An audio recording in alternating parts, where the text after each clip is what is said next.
അപ്പോൾ നമ്മുടെ ലാസ്റ്റ് വീഡിയോയിൽ നമ്മൾ ഗെറ്റ് റിക്വസ്റ്റ് എങ്ങനെ എഴുതുന്നത് പഠിച്ചല്ലേ.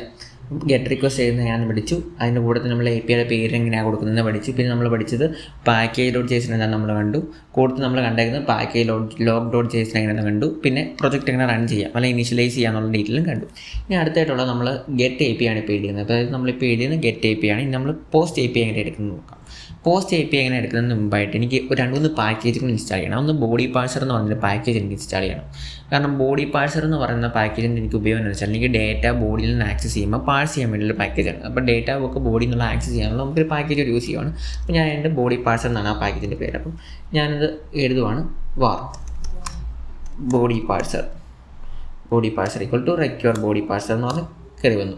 നമ്മളൊരു പാക്കേജ് നമുക്ക് ഇൻസ്റ്റാൾ ചെയ്യണം. നമ്മൾ ഓൾറെഡി പറഞ്ഞായിരുന്നു നമുക്ക് എന്താണ് അതിനെ റെക്യൂർ ചെയ്യുന്ന കൂടത്തെ നമ്മൾ ഇൻസ്റ്റാൾ ചെയ്യണം. ഇൻസ്റ്റാൾ ചെയ്യുന്നതിന് എന്താണെന്ന് വെച്ചാൽ നമ്മൾ ഇൻസ്റ്റാൾ ചെയ്യുമ്പോഴാണ് ആ പാക്കേജ് നമ്മുടെ പ്രൊജക്റ്റിലേക്ക് ആഡ് ആകുന്നത്. അപ്പോൾ package.json എന്ന് പറഞ്ഞ ഫയൽ ഞാനിപ്പോൾ ബോഡി പാഴ്സർ എന്ന് പറഞ്ഞ പാക്കേജ് ആഡ് ചെയ്തപ്പോൾ കയറി വന്നിട്ടുണ്ട്. ഞാൻ ബോഡി പാഴ്സർ യൂസ് ചെയ്തിട്ടുണ്ട്. ഇപ്പം ഇനി നമുക്ക് യൂസ് ചെയ്യാൻ പറ്റുന്നത് അപ്പോൾ ഞാൻ ഈ കമാൻഡുകളെല്ലാം എടുത്ത് കളയുവാണേ. ഇനി കമാൻഡ് എടുത്ത് കളഞ്ഞു. നമുക്കിപ്പം നമുക്കൊന്ന് പ്രൊജക്റ്റിൻ്റെ സ്ട്രക്ചർ ചെയ്യുവാണ്. അപ്പം ഇതിനകത്ത് നമ്മൾ ഗെറ്റ് API മാത്രമേ ഉള്ളൂ. ബോഡി പാഴ്സ് നമ്മൾ ഇൻസ്റ്റാൾ ചെയ്തു. ഇനി അടുത്തതായിട്ട് നമുക്ക് വേണ്ടതാണ് കോഴ്സ് എന്ന് പറയുന്ന പാക്കേജ് എന്താണെന്ന് വെച്ചാൽ നമുക്ക് ഞാനൊരു വേറൊരു പ്രൊജക്റ്റിന് ഞാൻ കോപ്പി ഇടുന്നത്. കാരണം ഇതെല്ലാം ടൈപ്പ് ചെയ്തിട്ടുണ്ടെങ്കിൽ വീഡിയോക്ക് ലെങ്ത് കൂടും. അപ്പോൾ അത് കുറയ്ക്കാൻ വേണ്ടിയിട്ടാണ് ഞാൻ കോപ്പി ഇടുന്നത്. അപ്പം കോഴ്സ് എന്ന് പറഞ്ഞ പാക്കേജ് യൂസ് ചെയ്യുന്നത് നമ്മൾക്ക് കോഴ്സ് ഇടണം. അതായത് ഇപ്പം ഡൊമൈനകത്ത് ഹോസ്റ്റ് ചെയ്യുമ്പോഴത്തേക്കും ഡേറ്റ ഫ്രണ്ട് എൻഡിൽ നിന്നുള്ള ബാക്ക് എൻഡിലേക്ക് അല്ലെങ്കിൽ ബാക്ക് എൻഡിൽ നിന്ന് ഫ്രണ്ട് എൻഡിലേക്ക് APIs കോൾ ചെയ്യുമ്പോൾ കോഴ്സ് ഇടണം. കോഴ്സ് ഒറിജിൻ എന്ന് പറഞ്ഞ എറർ ഒഴിവാക്കാൻ വേണ്ടിയിട്ടാണ് നമ്മൾ കോഴ്സ് എന്ന് പറഞ്ഞ പാക്കേജ് ഉപയോഗിക്കുന്നത്. ഞാനത് ജസ്റ്റ് ഈ ഒരു പ്രൊജക്റ്റ് തുടങ്ങുന്നത് പ്രൊജക്റ്റ് എങ്ങനെയാണ് ഇൻസ്റ്റലൈസ് ചെയ്യുന്നത് ആ ഒരു രീതിയിലാണ് പോകുന്നത്. അതുകൊണ്ടാണ് ഞാൻ ഡീറ്റെയിൽ ആയിട്ട് വലിയായിട്ട് പോകാത്തത്. അപ്പം ഞാനത് കോഴ്സ് പാക്കേജ് ഇൻസ്റ്റാൾ ചെയ്യണം. npm install കോഴ്സ് ഇൻസ്റ്റാൾ ചെയ്തു. പിന്നെ ഉള്ളത് നമുക്ക് ഹെൽമെറ്റ് എന്ന് പറഞ്ഞൊരു പാക്കേജ് വേണം. ഹെൽമെറ്റ് എന്ന് പറഞ്ഞ പാക്കേജ് നമുക്ക് അസോസിയേറ്റ് ചെയ്യുന്ന ഒരു പാക്കേജാണ്. ഞാൻ ആ പാക്കേജ് കൂടി ഇൻസ്റ്റാൾ ചെയ്യുവാണ്. ഇതെല്ലാം നമ്മൾ npm ഇൻസ്റ്റാൾ വെച്ചിട്ടാണ് ചെയ്യുന്നത്. npm install helmet. Okay, helmet install ചെയ്തു. ഇനി നമുക്ക് വേണ്ട യൂസർ ഏജൻറ്റ് എന്നുള്ളൊരു പാക്കേജാണ്. എക്സ്പ്രസ് യൂസർ ഏജൻറ്റ് വിളിക്കുന്നതെന്ന് വെച്ചാൽ നമ്മൾ APIs കോൾ ചെയ്യുന്ന നമ്മുടെ APIs നമ്മുടെ സിസ്റ്റത്തിൽ കോൾ ചെയ്യുന്ന ഓരോ കോളും നമുക്ക് നമ്മുടെ ടെർമിനലിൽ പ്രിൻറ്റ് ചെയ്യാൻ വേണ്ടിയിട്ടാണ് നമ്മൾ എക്സ്പ്രസ് യൂസർ ഏജൻറ്റ്. അതിപ്പം പ്രിൻറ്റ് ചെയ്യുന്ന കൂടെ ആ ഒരു ഉപയോഗത്തിന് വേണ്ടിയാണ് ഞാൻ യൂസ് ചെയ്യുന്നത്. ആരാണ് ആക്സസ് ചെയ്യുന്നതെന്നുള്ളത് കണ്ടുപിടിക്കാനാണ് യൂസർ ഏജൻറ്റ് ഉപയോഗിക്കുന്നത്. npm install user agent install ചെയ്തു. അപ്പോൾ ഞാൻ ഇത്രയും പാക്കേജ് ഇൻസ്റ്റാൾ ചെയ്ത് എനിക്ക് ഇനി അടുത്തായിട്ട് വേണ്ടത് പാത്ത് എന്ന് പറയുന്നൊരു പാക്കേജും കൂടെയാണ്. എനിക്ക് എൻ്റെ ഏത് API ആണ് കോൾ ചെയ്യുന്നുള്ള കാര്യം നമുക്ക് കണ്ടുപിടിക്കണമെന്ന് പറഞ്ഞിരുന്നു. അപ്പോൾ അതിന് നമുക്ക് പാത്ത് എന്ന് പറയുന്ന ഈ പാക്കേജും കൂടെ വേണം. അപ്പോൾ ഞാൻ പാത്തും കൂടെ ഇൻസ്റ്റാൾ ചെയ്യുന്നുണ്ട്. ഓക്കെ, പാത്ത് കഴിഞ്ഞു. ഇനി എനിക്ക് അടുത്തതായിട്ട് വേണ്ടതെന്ന് പറഞ്ഞാൽ ഞാനൊരു ഇതിൽ നിന്ന് സ്ട്രക്ചർ ചെയ്യാൻ പോകണേ. ഞാൻ എൻ്റെ ഈ index.js വന്ന പേജിന് ഞാൻ ഇവിടെ ഒരു രണ്ട് ലൈൻ, അതായത് കമൻറ്റ് ചെയ്യാൻ 2 ലൈൻ ഇട്ടിട്ട് ഞാൻ പറയുവാണ് APIs എന്ന് ഞാൻ പറഞ്ഞു. ഞാനത് സ്ട്രക്ചർ ചെയ്യുന്ന കൂടെ തന്നെ APIs ഞാൻ പറഞ്ഞു. അത് ഇനി എനിക്ക് പറയാനുള്ളതെന്ന് പറഞ്ഞാൽ നമ്മുടെ എക്സ്പ്രസ് ആണ് യൂസ് ചെയ്യുന്ന കാര്യം പറഞ്ഞു. ഞാൻ ഈ കോഴ്സും ഹെൽമെറ്റും ഞാൻ യൂസ് ചെയ്യുവാണ്. നമ്മൾ ആപ്പിനകത്താണ് നമ്മൾ എന്തെടുത്ത് വെച്ചേക്കുന്നത് ഞാൻ പറഞ്ഞ എക്സ്പ്രസ് എടുത്ത് വെച്ചത് ഔട്ട് ഞാൻ കൊടുത്തു. app.use course, app.use helmet, app.options course. അത് കോഴ്സിൻ്റെ എല്ലാ ഓപ്ഷൻ, എവിടുന്ന് കോഴ്സ് ഏത് ഒറിജിനിൽ നിന്ന് വിളിച്ചാലും ഡേറ്റ കൊടുക്കണം എന്നുള്ള കാര്യം ഞാൻ ഇവിടെ പറഞ്ഞിട്ടുണ്ട്. ഓപ്ഷൻസിനകത്ത് സ്റ്റാർ എന്ന് പറഞ്ഞാൽ എല്ലാം ഏത് വന്നാലും കോഴ്സിന് ഉപയോഗിക്കണം ഞാൻ പറഞ്ഞിട്ടുണ്ട്. അത് ഞാൻ വിളിച്ച് ലൈവ് നമ്മുടെ ആപ്പിനെ യൂസ് ചെയ്യുന്ന കാര്യം പറഞ്ഞിട്ടുണ്ട് അതിനകത്ത്. അത് കഴിഞ്ഞ് നമുക്ക് ഉള്ളതെന്ന് പറഞ്ഞാൽ app.use ഈ ഒരു ഫംഗ്ഷൻ ഞാൻ യൂസ് ചെയ്യുന്നുണ്ട്. അത് കോഴ്സിൻ്റെ ഒരു ഫംഗ്ഷനാണ്. അത് ഗെറ്റ് പോസ്റ്റ് ഇത് ഈ റിക്വസ്റ്റുകളെല്ലാം നമ്മൾ ആക്സസ് ചെയ്യണമെന്ന് ഞാൻ പറയുവാണ്. ഇനി അടുത്തായിട്ടുള്ളത് നമ്മുടെ API കോൾ ചെയ്യുന്നതിൻ്റെ ഫംഗ്ഷൻ. അതായത് നമ്മുടെ ഏറെ APIsഉം കോൾ ചെയ്യില്ല. ആ കോൾ ചെയ്യുന്ന ഫംഗ്ഷൻസ് കൺസോൾ ചെയ്യാനുള്ള ഒരു ഫംഗ്ഷനാണ് ഞാൻ എഴുതിയേക്കുന്നത്. അതാണോ ഞാൻ ഈ ഫംഗ്ഷൻ്റെ എന്നാന്ന് പറയാം. ഈ കോഴ്സിനെ നമ്മൾ യൂസ് ചെയ്തിട്ടുണ്ട്, ഹെൽമെറ്റിനെ യൂസ് ചെയ്തിട്ടുണ്ട്. ഓപ്ഷൻസ് ആയിട്ട് കോഴ്സിനകത്തോട്ട് നമ്മൾ സ്റ്റാറിനെ കൊടുത്തു. അത് ഞാൻ app.use ഫംഗ്ഷനകത്ത് റിക്വസ്റ്റ് റെസ്പോൺസ് നെക്സ്റ്റിനകത്തേക്ക് കൊടുത്തിട്ട് set headers എങ്ങനെ സെറ്റ് ചെയ്യണം എല്ലാ കൺട്രോളിൽ നിന്നും ഒറിജിനിൽ നിന്നും. പിന്നെ സെറ്റ് ഹെഡേഴ്സ് ഈ ഒരു മെത്തേഡിൽ നിന്ന് വിളിക്കണം. ഹെഡേഴ്സിനകത്ത് ഈ അലൗ ചെയ്യണം. ഇതെല്ലാം അലൗ ചെയ്യുന്ന കാര്യം നെക്സ്റ്റിനകത്ത് ഞാൻ കൊടുത്ത് ഈ ഒരു ഫംഗ്ഷന് എക്സിറ്റ് ആക്കി വിട്ടിട്ടുണ്ട്. അപ്പം ഈ ഒരു മെത്തേഡ് കൊടുക്കുകയാണെന്നുണ്ടെങ്കിൽ നിങ്ങളുടെ പ്രൊജക്റ്റിനകത്ത് ഏത് ഡൊമൈനിൽ നിന്ന് വേണമെങ്കിലും ആക്സസ് ചെയ്യാം. സെർവറിൽ ഹോസ്റ്റ് ചെയ്യുമ്പോഴാണ് മെയിൻ ഉപയോഗം വരിക. നമ്മൾ ലോക്കൽ ഹോസ്റ്റ് റൺ ചെയ്യുമ്പോൾ ഇതിന് വലിയ ഇമ്പോർട്ടൻസ് ഇല്ല. അത് കഴിഞ്ഞ് ഞാനിവിടെ കൊടുത്തു ആപ്ഡോട്ട് യൂസ് ഫംഗ്ഷൻ റിക്വസ്റ്റ് റെസ്പോൺസർ. അതായത് ഇത് നമ്മൾ എന്താണെന്ന് വെച്ചാൽ നമ്മുടെ ഒറിജിനൽ URL, അതായത് നമ്മുടെ ഇവിടെ ഈ പാത്തുണ്ടല്ലോ നമ്മുടെ കോഡ് റൺ ചെയ്യുന്ന ഈ ഒരു ടെർമിനലിനകത്ത് നമ്മുടെ ഓരോ കോൾസും ഡിസ്പ്ലേ ചെയ്യാൻ വേണ്ടിയിട്ടാണ്. നമുക്കിപ്പം ഒരു കോള് വന്നു കഴിഞ്ഞാൽ നമുക്ക് അറിയണമല്ലോ ആ കോള് വന്നു. അപ്പോൾ ഡെവലപ്മെൻറ്റ് പർപ്പസിന് വേണ്ടിയിട്ടാണ് മെയിനായിട്ട് യൂസ് ചെയ്യുക. നമ്മൾ സെർവറിൽ ഹോസ്റ്റ് ചെയ്യുമ്പോൾ മിക്കവാറും നമ്മൾ ഈ കോഡ് കമൻറ്റ് ചെയ്യാറാണ് പതിവ്. അപ്പം ഞാൻ ഡെവലപ്മെൻറ്റ് പർപ്പസിന് വേണ്ടി ഞാൻ ഈ ഒരു കോഡ് കൂടി ഇട്ടിട്ടുണ്ട് ഇവിടെ കൊണ്ട്. അതായത് നമ്മുടെ ഓരോ API റിക്വസ്റ്റും കോഡ് വരുന്നത് നമുക്ക് ടെർമിനൽ വഴി പ്രിൻ്റ് ആയി പോകാനായിട്ടാണ്. പിന്നെ ഉള്ളതെന്ന് പറഞ്ഞാൽ ബോഡി പാഴ്സിനകത്ത് എത്ര MB ഡാറ്റ വരെ ലിമിറ്റ് ചെയ്യാന്നുള്ള കാര്യം. ഇപ്പം ഞാനിവിടെ കൊടുത്തേക്ക് 150 MB ഡാറ്റയാണ്. App dot use body parse JSON code limit 150 ഞാൻ കൊടുത്തിട്ടുണ്ട്. ഇനി അടുത്തതെന്ന് പറഞ്ഞാൽ ബോഡി പാഴ്സിനകത്ത് ഈ ഒരു 150 MB കൊടുത്തിട്ടുണ്ട്. ഇനി അടുത്തതെന്ന് പറഞ്ഞാൽ നമുക്ക് ഇതൊന്നും നമുക്ക് യൂസ് ചെയ്യേണ്ട ആവശ്യമില്ല, കാരണം ഇത് ഇമേജ് അപ്ലോഡ് ചെയ്യുന്ന കുറേ ഫങ്ഷൻസൊക്കെയാണ്. ഇനി ഞാൻ യൂസ് ചെയ്തത് നമ്മുടെ ആ ഒരു ഹെൽത്ത് എന്ന് പറഞ്ഞൊരു API ഉണ്ടായിരുന്നു. ഞാനത് ജസ്റ്റ് ഇവിടെ കൊണ്ട് റീപ്ലേസ് ചെയ്തു. ഹെൽത്ത് എന്ന് പറഞ്ഞൊരു API കൂടെ ഞാൻ ഇവിടെ എഴുതിയിട്ടുണ്ട്. ഹെൽത്ത് ഡേറ്റ് ന്യൂ ഡേറ്റ് ആയിട്ട് റെസ്പോൺസ് സെൻഡ് ഡേറ്റ് ഒന്നുമില്ല, ഒരു ജസ്റ്റ് ഒരു ഗെറ്റ് API ആണ്. ആ APIയുടെ പേര് ഹെൽത്ത് എന്നാണ്. അതിൻ്റെ അകത്ത് നമ്മൾ പ്രിൻറ്റ് ചെയ്തേക്കുന്നത് ഒരു ട്രൈക്കകത്ത് നമ്മൾ var date equal to new date എന്ന് പറഞ്ഞാൽ കറണ്ട് ടൈം എടുക്കും. അതായത് ഇപ്പോഴത്തെ ഡേറ്റ്, അതായത് ഡേറ്റിൻ്റെ ഫംഗ്ഷനാണിത്. ന്യൂ ഡേറ്റ് എന്ന് പറഞ്ഞാൽ ഇപ്പോഴത്തെ ടൈം എത്രയാണോ അതെടുക്കും. എന്നിട്ട് അതിനെ ഞാൻ റെസ്പോൺസ് ആയിട്ട് അയച്ചു. അതായത് ഞാൻ ഈ ഹെൽത്ത് എന്ന് വിളിച്ച് കഴിഞ്ഞാൽ എനിക്ക് കിട്ടുന്ന ഇപ്പോഴത്തെ ടൈം ആയിരിക്കും. അതായത് സെർവർ റണ്ണിങ് ആണോ അല്ലെന്നൊക്കെ കണ്ടുപിടിക്കാൻ വേണ്ടി നമ്മൾ ഇടുന്ന ഒരു API ആണ്. അപ്പോൾ ഞാൻ ഇത് ഗെറ്റ് API ഉള്ളതുകൊണ്ട് തന്നെ ഞാൻ ഈ API ഒഴിവാക്കും. നമ്മൾ ഓൾറെഡി മുമ്പ് എഴുതിയ API ഞാനും ഒഴിവാക്കി. അപ്പം അത് കഴിഞ്ഞ് നമ്മളിവിടെ ഈ ഒരു പോർട്ടലിൽ ലിസൺ ചെയ്തുകൊണ്ടിരുന്ന ഫംഗ്ഷൻ ഞാനും കളഞ്ഞു. എനിക്ക് ആ ഫംഗ്ഷൻ്റെ ആവശ്യമില്ല. ആ ഫംഗ്ഷൻ ഞാൻ കുറച്ചും കൂടെ വൃത്തിയായിട്ട് എഴുതുന്നു. server.listen എന്നൊക്കെ പറഞ്ഞ് ഞാൻ എഴുതുന്നുണ്ട്.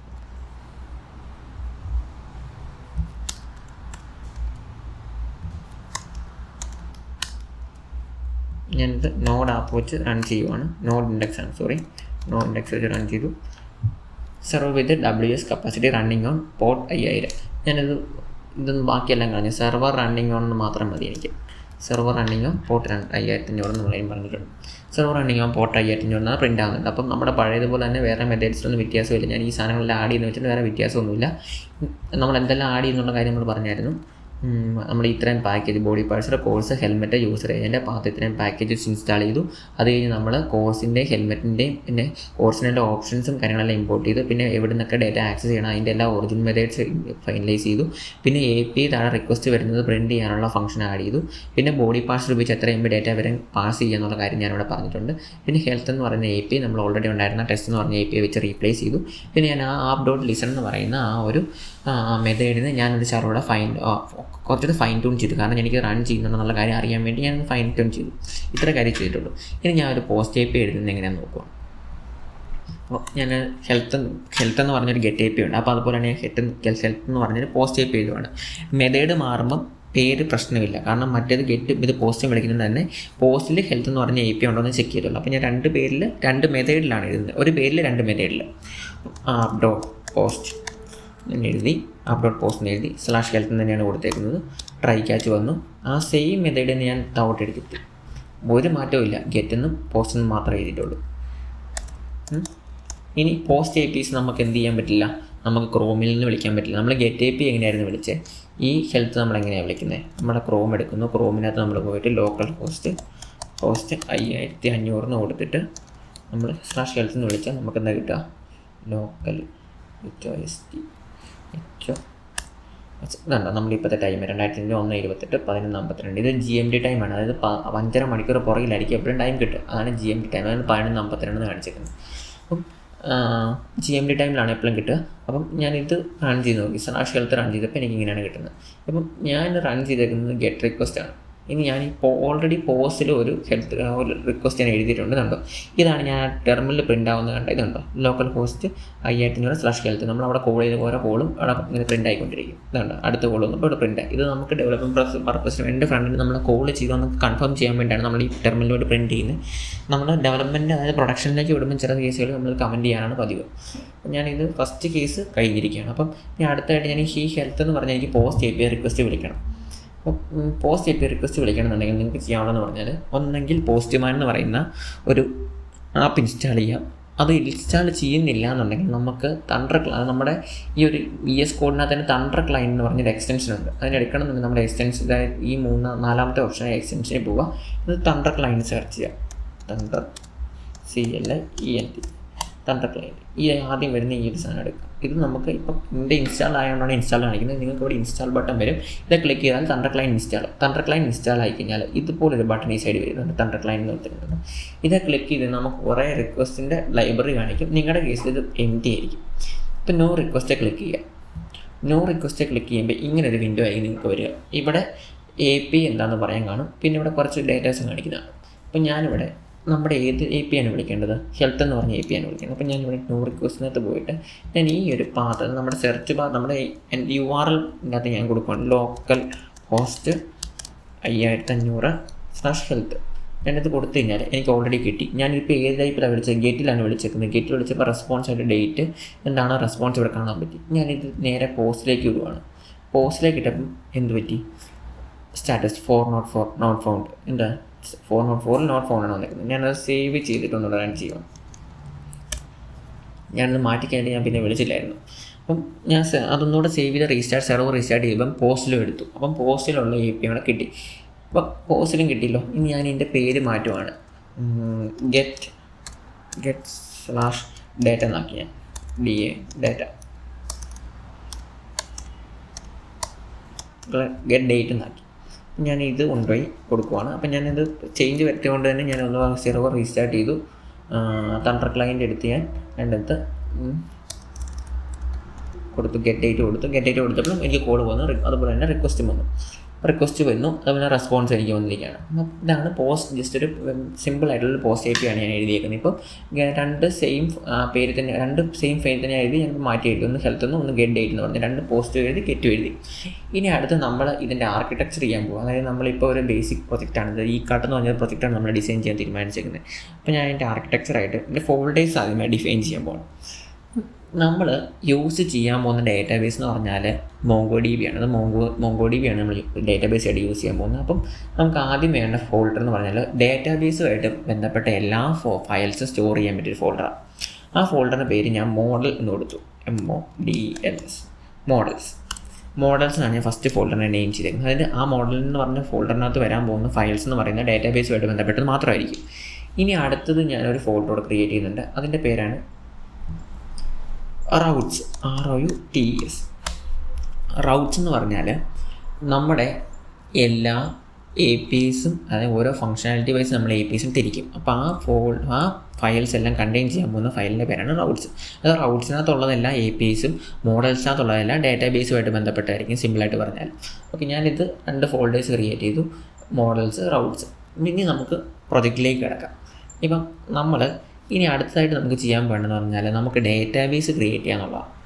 നമുക്ക് ഡേറ്റാബേസ് വേണം. നമുക്ക് എങ്ങനെയാണ് ഡേറ്റാബേസിനെ നമുക്ക് ഈ ഒരു സിസ്റ്റത്തിലേക്ക് കൊണ്ടുവരുന്നതെന്നുള്ള കാര്യം ഞാൻ അടുത്ത വീഡിയോയിലേക്ക് പറയാം. ഇപ്പോൾ ഈ ഒരു വീഡിയോയ്ക്കകത്ത് ഞാൻ ജസ്റ്റ് പറഞ്ഞതെന്ന് വെച്ചാൽ എന്താണ് പോസ്റ്റ് എന്ന് പഠിച്ചു, പിന്നെ നമ്മൾ രണ്ട് ഫോൾഡർ ക്രിയേറ്റ് ചെയ്യുന്നുള്ള കാര്യം മാത്രമേ നമ്മൾ പറഞ്ഞിട്ടുള്ളൂ. ജസ്റ്റ് ഒരു സിമ്പിൾ വീഡിയോ ആണ്. നമുക്ക് അടുത്ത വീഡിയോയ്ക്കകത്ത് നമുക്ക് എങ്ങനെയാണ് MongoDB സെറ്റപ്പ് ചെയ്യുന്നുള്ള കാര്യം നോക്കാം.